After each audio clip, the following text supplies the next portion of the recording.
चलिए दोस्तों, आज हम हुमायूं के बारे में बात करेंगे। हुमायूं के बारे में, ठीक है ना, दिखाई दे रहा है ना क्लियर एकदम। यहाँ से हुमायूं के बारे में बात करने वाले हैं। और देखिए, हुमायूं के बारे में बात करेंगे दोस्तों। हुमायूं से पहले ये किसका पुत्र था? तो ये बाबर का पुत्र था। किसका पुत्र था? ये बाबर का पुत्र था। और बाबर का जन्म कहाँ हुआ था? तो बाबर का जन्म 1483 ईस्वी में, 1483 ईस्वी में। कहाँ कब हुआ था?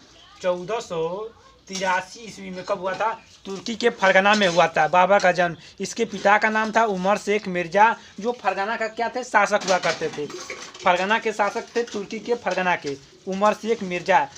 जब 1483 में इसका जन्म होता है तो 1400 जब धीरे धीरे समय बीतता है तो क्या होता है कि 1494 का जब समय आता है तो उमर शेख मिर्जा की मृत्यु हो जाती है। जब तो उमर शेख मिर्जा की 1494 में मृत्यु हो जाती है तो ये उत्तराधिकारी बन जाता है। 1494 में ही फरगना का ये शासक बन जाता है। जब फरगना का ये शासक बनता है तो इसी उज्बेकिस्तान के शासक ये तुर्की में फरगना में शासन कर रहा था, तो तुलगमा नीति से इसे बार बार परेशान कर रहे थे और ये पराजित कर रहे थे। इससे इन लोगों से ये मजबूरन इन लोगों से प्रताड़ित होकर के ये फरगना को छोड़ करके 1494 में आ जाता है। यहाँ पर ये समरकंद में आ जाता है। उज्बेकिस्तान में एक स्थान है समरकंद, वहीं पर समरकंद में शासन करने लगता है। 1494 से शासन करता है, 1502 ईस्वी तक शासन करता है। लेकिन यहाँ पर भी इन लोगों को इन्हें ऐसी स्थिरता नहीं मिली। यहाँ पर भी इसे स्थिरता नहीं मिली उज्बेकिस्तान में, क्योंकि एक शासक था शहबानी खां।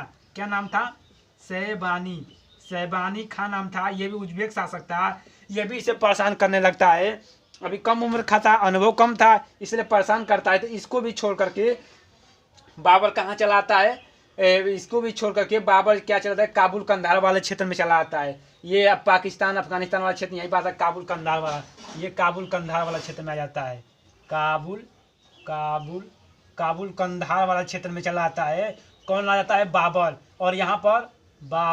और यहाँ पर अपना साम्राज्य स्थापित करता है। अपना साम्राज्य छोटा स्तर पर अपना साम्राज्य स्थापित करता है और यहाँ पर भी इसे स्थिरता मिलती है। लेकिन ये घटना आ जाती है 1404 ईस्वी से लेकर के 1404 ईस्वी से लेकर के ये आ जाती है कब तक? 1404 से लेकर के 1408 ईस्वी तक यहाँ पर शासन करता है लगभग, ठीक है ना। तो यहाँ पर जब शासन करता है तो 1440 में क्या होता है कि जब यहाँ पर शासन करता है तो 1408 ईस्वी में किसका जन्म होता है? हुमायूं का जन्म होता है काबुल कंधार में, ठीक है ना। 1408 ईस्वी में हुमायूं का जन्म होता है। हुमायूं का जन्म होता है यहीं पर, जन्म काबुल में होता है। जन्म कहाँ होता है? काबुल में होता है, काबुल में, ठीक है ना। 1440 में हुमायूं का जन्म होता है काबुल में।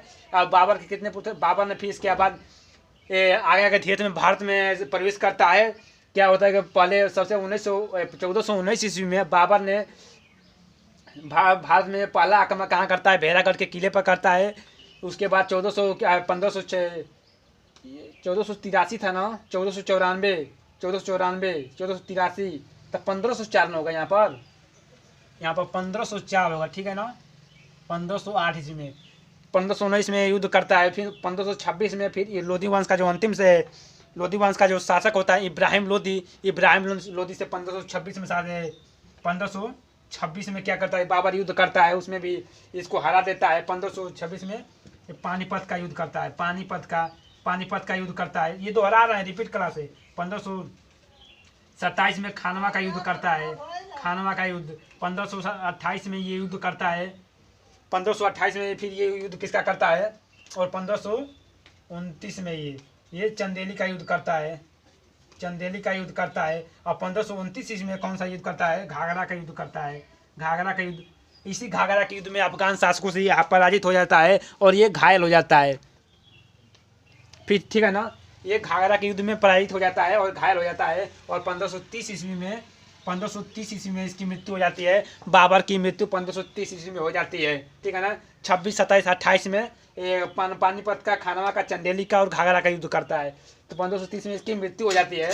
तो ये क्या मरने से पहले अपने साम्राज्य को, इसके 4 कुल पुत्र थे। बाबर के कुल 4 पुत्र थे और हुमायूं को 3 भाई थे। बाबर की एक बहन थी गुलबदन बेगम ने ये हुमायूं के जीवन आत्मकथा लिखी थी, हुमायूं नामा। गुलबदन बेगम ने, इसकी बहन ने लिखी थी, ठीक। तो एक बहन थी। तो ये अपने साम्राज्य को अपने 4 भाइयों में बांटता है। इसके 4 भाइयों का नाम था कामरान। 4 भाइयों का नाम, इसके पुत्र थे, बाबर के पुत्र थे। कौन कौन? तो हुमायूं था, हुमायूं और कामरान कामरान अस्करी अस्करी अस्करी और नाम था, एक ही नाम था हिंदाल। क्या नाम था? हिंदाल नाम था, ठीक है ना।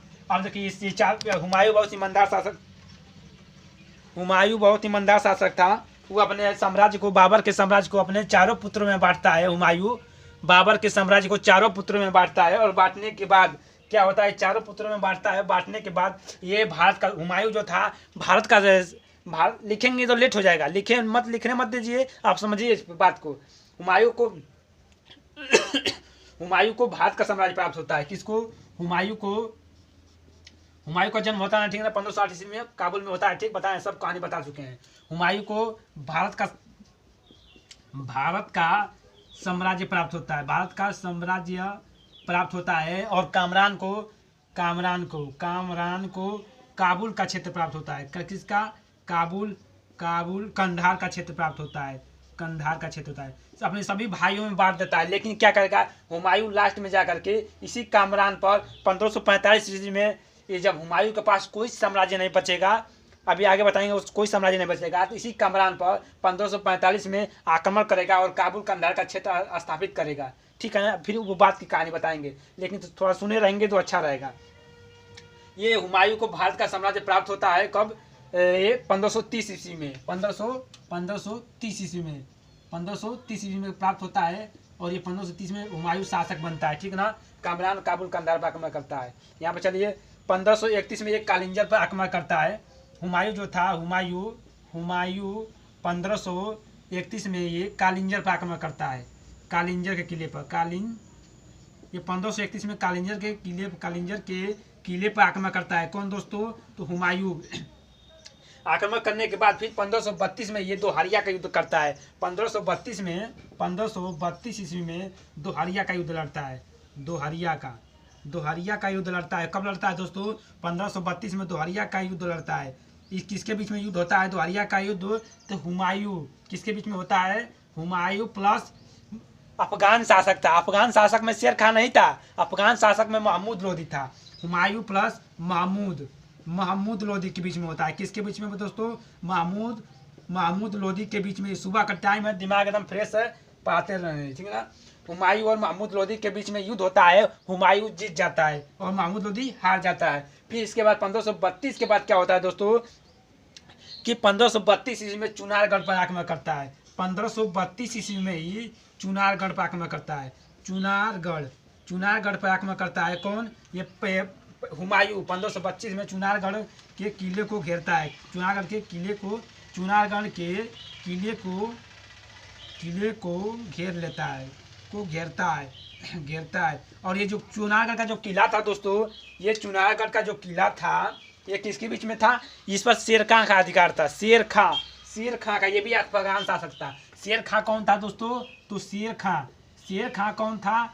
तो ये एक अफगान शासक था। कौन शासक था? अफगान शासक था। आपको बताएं, वही लोधी वंश समझे ना, तो अफगान शासक था। लोधी वंश का शासक, ये शासक था अफगान शासक था। उन्हीं के वंश से संबंधित था अफगान शासक। ये महमूद जो लोधी था, सिकंदर लोधी का बेटा था दोस्तों, बेटा था। ये अफगान शासक था शेर खां। और शेर खां का एक बेटा होता था कुबूत खां। क्या नाम था? कुतुब खां नाम था। अब जब ये हुमायूं जब चुनारगढ़ के किले को घेर लेता है, तो घेरने के बाद इनके बीच शेर खां बहुत चालबाज आदमी था, बहुत चालाक आदमी था। जब ये हुमायूं जब इस किले को घेर लेता है, तो शेर खां कहता है कि चलिए हुमायूं जी, आप लोग हमारे और आपके बीच संधि हो जाती है। तो ये संधि कर लेता है और अपने बेटे को कुतुब खां को इसका सेनापति, इसका अंगरक्षक बना करके भेज देता है। हुमायूं में बहुत एक लापरवाही ये चीज़ ये थी कि वो जिस चीज़ को जीतता था, वो जीतने के बाद छोड़ देता था, अपने साम्राज्य में मिलाता नहीं था। जीतने के बाद जीतता था, लूटपाट करके छोड़ देता था। ये जो यहाँ पर जो कालिंजर के किले को जीता है, यहाँ पर लूटपाट करता है और लूटपाट करके छोड़ देता है। फिर यहाँ पर भी दोहरिया के युद्ध लड़ता है, हुमायूं लोधी को छोड़ देता है और हुमायूं जीत जाता है, फिर छोड़ देता है। फिर चुनारगढ़ का युद्ध को जीतता है, यहाँ पर संधि कर लेता है। अरे भाई अब कब तक संधि करोगे? संधि करते हो, फिर जीतते हो, लूटपाट करते हो, छोड़ देते हो, मारते तो नहीं ना हो। फिर देखो चुनारगढ़ के किले को घेरता है और यहाँ पर घेरने के बाद 1532 में ये कुतुब खां बहुत चालबाज आदमी था, अपने बेटे को कुतुब खां उसका अंगरक्षक बना करके छोड़ देता है, फिर चुना करके। फिर क्या होता है 1538 में, अब 1538 में क्या होता है कि 1538 में फिर चुनागढ़ के किले को, चुनागढ़ के किले को विजय प्राप्त करता है, विजय प्राप्त करता है चुनागढ़ के किले पर। विजय प्राप्त करने के बाद चुनागढ़ के किले पर जो क्या होता है कि विजय प्राप्त करने के बाद 1539 में कौन सा युद्ध होता है? हुमायूं और शेर खां के बीच चौसा का युद्ध होता है। इसको मिटाने दीजिए, इसको मिटाने दीजिए, चौसा का युद्ध होता है, ठीक है ना। तो ये वाला मिटा दे रहे हैं, इधर का मिटा दे रहे हैं आप, जो फालतू चीज़ है उसको मिटाने दे रहे हैं। 1539 में किसके बीच होता है? शेर खां और हुमायूं के बीच में युद्ध होता है, इसको भी मिटा देने दीजिए, ठीक है ना। शेर खां और हुमायूं के बीच में युद्ध होता है कब? 1539 में। इस युद्ध का परिणाम क्या निकला दोस्तों? तो 1539 को चौसा का युद्ध होता है, वो किसके बीच में होता है? चौसा का जो युद्ध होता है वो हुमायूं और शेर खां के बीच में होता है। किसके बीच में होता है? हुमायूं और शेर खां के बीच में होता है चौसा का युद्ध। तो हम लोग बात करने वाले हैं चौसा का युद्ध। कौन सा युद्ध? चौसा का युद्ध। ये किसके बीच में हुआ था दोस्तों? तो हुमायूं और शेर खां के बीच में होता है, शेर खां के बीच में होता है। हुमायूं और शेर खां के बीच में कौन सा युद्ध होता है? तो चौसा का युद्ध होता है। और ये चौसा का युद्ध कहाँ पर होता है दोस्तों? तो ये चौसा का युद्ध कर्मनाशा नदी के किनारे होता है। किस नदी के? कर्मनाशा। इसी कर्मनाशा नदी में अभी हुमायूं कूद जाएगा, कर्मनाशा नदी के किनारे होता है ये चौसा का युद्ध। और हुमायूं क्या है दोस्तों कि ये बहुत, जब शेर खां जब हुमायूं को मारने जाता है तो ये नदी में कूद जाता है, इसी कर्मनाशा नदी के किनारे। और ये चौसा का युद्ध बिहार में है, बक्सर चौसा सुने होंगे, बिहार में है। इसी कर्मनाशा नदी में कूद जाता है कौन? हुमायूं। जब ये शेर खां मारने जाता है तो इसमें जीतता कौन है? शेर खां जीत जाता है, लेकिन इस युद्ध का परिणाम नहीं निकलता है क्योंकि हुमायूं में बच जाता है। इसी कर्मनाशा नदी में कूद जाता है कौन? हुमायूं। और कूदने के बाद क्या होता है? इसे एक नाविक ने बचा लेता है। नाविक का क्या नाम था? निजाम नाविक ने इसे बचा लेता है। निजाम नाविक ने इसे बचाता है, ठीक ना। और बचाने के बाद बचाता है और इसे निजाम नाविक को बचाता है। बचाने के बाद एक दिन का शासक, एक दिन का शासक भी बनाता है, एक दिन का शासक बनाता है। बचाता है, बचाने के बाद ये दिल्ली में वापस आता है और निजाम नाविक को भी लेकर आता है और एक दिन का शासक बनाता है। किसे? निजाम नाविक को। निजाम नाविक ने सिक्के भी चलाया था निजाम नाम के, ठीक है ना। अब इसके बाद बात करते हैं फिर। अब हुमायूं फिर जिंदा हो गया, दिल्ली सल्तनत में गद्दी पर आकर बैठ गया। फिर 1500, ये किसकी बात है? 1539 की बात है, 1539 की बात है, 39 ईस्वी की, ठीक है ना। और फिर 1540 में इनके बीच में युद्ध होता है, 1540 में इनके बीच में युद्ध होता है, वो कहलाता है कन्नौज का युद्ध। उत्तर प्रदेश की इत्र की नगरी कहा जाता है कन्नौज को। उत्तर प्रदेश का इत्र की नगरी कन्नौज या बिलग्राम का युद्ध कहलाता है, बिलग्राम का युद्ध, ठीक है ना। क्लियर? यहाँ पर कन्नौज या बिलग्राम का युद्ध होता है इनके बीच में, या बिलग्राम का युद्ध होता है। इस युद्ध में क्या करता है? शेर खां कहता है तुम आओ, तुमको मैं बता रहा हूँ। इस बार जो ये कन्नौज का जो बिलग्राम का युद्ध होता है, हुमायूं प्लस शेर खां के बीच में होता है। इसी शेर खां के बीच में युद्ध होता है, ठीक है ना। ये हुमायूं या निजाम खां ये जो चौसा का युद्ध होता है, इसको हराने के बाद जो ये था हुमायूं शेर खां था, इसने शेर शाह सूरी की उपाधि धारण किया था। ये जो शेर खां था, चौसा के युद्ध के बाद ही शेर खां कौन सा उपाधि धारण करता है? तो चौसा का ये शेर शाह सूरी का उपाधि धारण करता है। इसलिए यहाँ पर शेर खां न लिख करके यहाँ पर लिखेंगे हम लोग शेर शाह सूरी। ये भी बहुत महत्वपूर्ण जो कार्य करता है शेर शाह सूरी। एक योग्य शासक था शेर शाह सूरी, क्योंकि इसी का प्रेरणा लेकर के जो अकबर था, जो अकबर महान बना, अकबर भारत महान बना, इसी का देख करके वो भारत में कार्य करता है। तो हुमायूं और शेर खां के बीच युद्ध होता है। कन्नौज के युद्ध में का परिणाम क्या निकलता है कि इस युद्ध में ये जो शेर खां था हुमायूं को बेदखल कर देता है, पूरे हिंदुस्तान से बेदखल कर देता है। कौन? शेर खां हुमायूं को भगा देता है इसी 1540 में।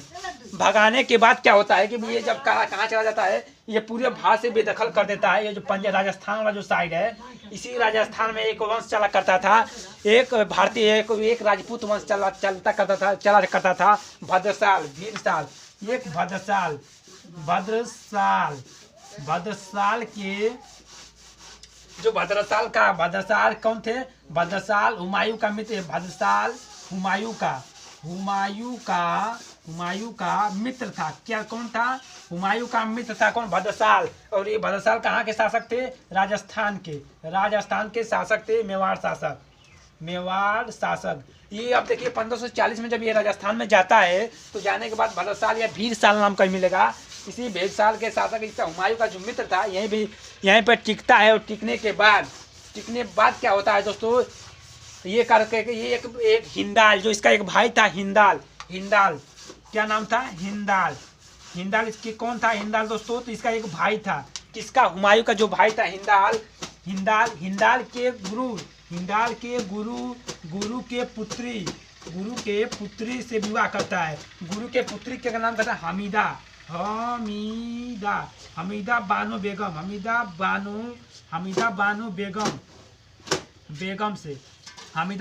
बेगम से विवाह करता है। और विवाह करके इन्हीं भद्रसाल के दरबार में लेके आता है कौन? हुमायूं भद्रसाल के दरबार में लेकर के आता है।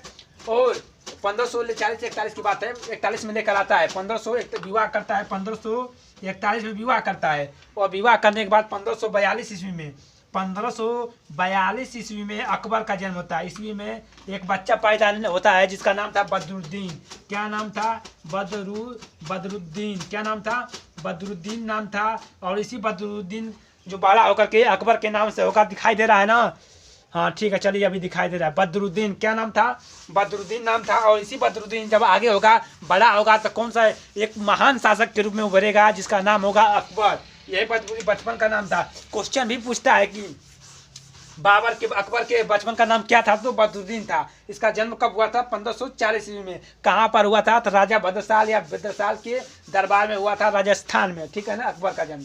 अब जन्म होने के बाद क्या होता है कि एक इसकी, अब तो मिटाएं थोड़ा, इधर का मिटा दें कि क्लियर, इधर का मिटाने दीजिए और इधर लिखने दीजिए, इधर का। तो इसका जन्म 1542 में होता है। तो अभी तो राजा हुमायूं के पास कहीं का शासक नहीं था, हुमायूं के पास कोई साम्राज्य नहीं था, ना कहीं का शासक था। तो ठीक है ना, इसका जन्म होने के बाद, राजस्थान में जन्म होने के बाद, अब इधर क्या होता है कि 1542 में, थोड़ा सा इधर घटना बता दें। 1542 में क्या होता है कि जो पूरा भारत था, ये हुमायूं शेरशाह सूरी पूरे भारत पर कब्जा कर लिया था। अब यहाँ पर कोई बाबर, कोई मुगल वंश नहीं चल रहा था। 1540 से लेकर के 1555 ईस्वी तक, 1540 से लेकर के 1555 तक शेरशाह सूरी का साम्राज्य पूरे भारत पर वास्तविक रूप से कोई था तो शेरशाह सूरी। और भारत के किसी कोने में किसी का डंका बज रहा था तो शेरशाह सूरी, 1540 से लेकर के 1555 तक। लेकिन शेरशाह सूरी 1540 से लेकर 1555 तक जीवित था, 5 साल मात्र जीवित था। और 5 साल में इतना कार्य किया कि शेरशाह सूरी एक महान शासकों में उल्लेखित हो गया। तो इधर तो कोई इसका हुमायूं का इधर तो कोई साम्राज्य नहीं था और आने की भी चेष्टा नहीं कर रहा था, क्योंकि शेर खां इसे बहुत इतना पीटा कि इधर ताकने का मन नहीं कर रहा था इसे, किसे? हुमायूं को।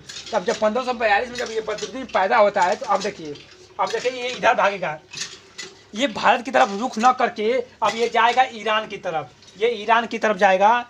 और इसके साथ इसकी बीवी हमीदा बानो बेगम भी जाएगी। कौन जाएगी? हमीदा बानो बेगम। लेकिन अपने पुत्र को अपने जीजी और अपने दाई के पास छोड़कर चला जाता है, जिसका नाम होता है महामनगा और महामनगा के पास और अंगा के पास छोड़ करके बाबर को चले जाते हैं। दोनों क्यों जाते हैं? एक शासकों को एकत्रित करने के लिए, ईरानी शासकों को एकत्रित करेंगे और एक छोटे से स्तर पर एक साम्राज्य का स्थापना करेंगे। ठीक है ना, वहाँ पर जाते हैं। ये कहाँ जाते हैं? देखिए, अब बदरुद्दीन को छोड़ के जाते हैं, ये ईरान जाते हैं। कहाँ जाते हैं? ये ईरान जाते हैं। कौन कौन? हुमायूं प्लस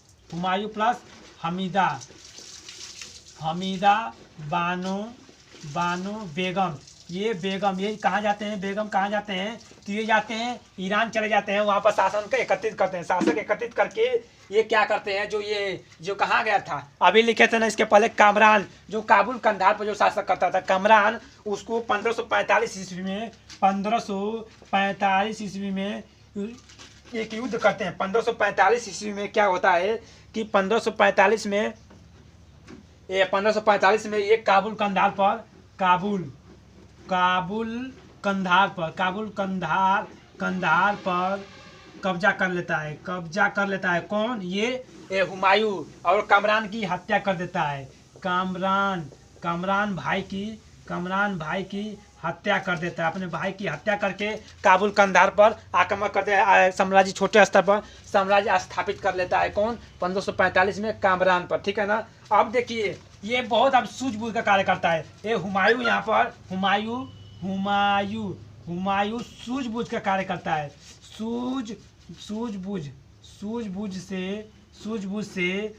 सूझबूझ से भारत पर आक्रमण नहीं करता है। ये अभी 1540 में अभी छोटे स्तर पर काबुल कंधार पर अपना साम्राज्य स्थापित करता है और सेनाएं एकत्रित करता है, ठीक है ना। और ये एक मौका का इंतजार करता है कि कब भारत में शेर शाह सूरी जो वंश है कब कमजोर पड़ेगा, और जब कमजोर पड़ेगा तभी हम आक्रमण कर देंगे कहाँ पर, शेर शाह सूरी के वंश पर। तो क्या होता है कि अब थोड़ा सा शेर शाह सूरी के बारे में सुन लीजिए। शेर शाह सूरी जो शासक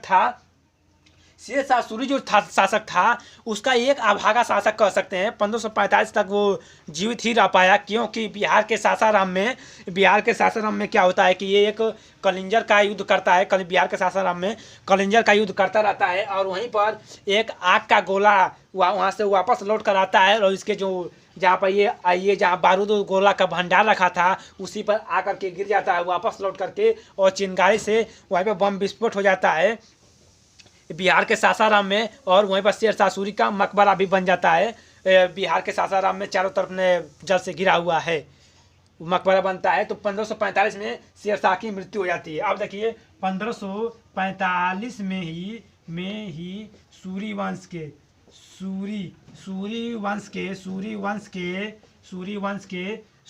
के शासक शेर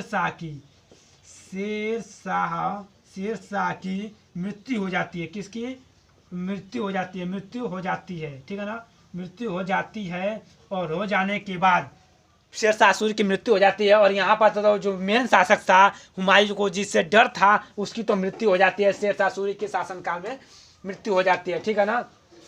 और मृत्यु होने के बाद क्या होता है 1545 में, ये 1545 से लेकर के फिर अगला शासक बनता है। कई शासक बनते हैं सूर्यवंश में, लेकिन 1555 की बात आ जाते हैं हम लोग 1555 ईस्वी में, इसको मिटाते हैं। 1555 ईस्वी में क्या जाते हैं, 1555 ईस्वी में मच्छीवाड़ा का युद्ध होता है। दिखाई दे रहा है बन रहा है वीडियो, हाँ चलिए। 1555 ईस्वी में मच्छीवाड़ा का युद्ध होता है, इसको मिटा रहे हैं, ठीक है ना।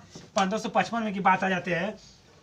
देखिए 1545 से 1555 के बीच में बात इसलिए नहीं कर रहे हैं क्योंकि ये शेर शाह सूरी का है, शेर शाह सूरी का काल है। जब शेर शाह सूरी के बारे में पढ़ाएंगे तो वहाँ पर बता देंगे, इसलिए 1555 में आ जाते हैं, क्योंकि ये बहुत सूझबूझ से कार्य कर रहा है। हुमायूं अभी मरेगा नहीं, ये जाकर 1556 में मरेगा, तो इसलिए अभी जिंदा है तो कार्य तो करेगा ना। और जब कार्य करेगा तो उसके बारे में भी तो पढ़ना है, तो उसके बारे में आज पढ़ने वाले, फिर उसके बारे में आगे बढ़ते हैं, ठीक है ना। तो हमारे 1555 में क्या होता है कि जो इसके सूबेदार थे, शेर शाह सूरी के पंजाब में 2 सूबेदार रहा करते थे। सूबेदार थे पंजाब में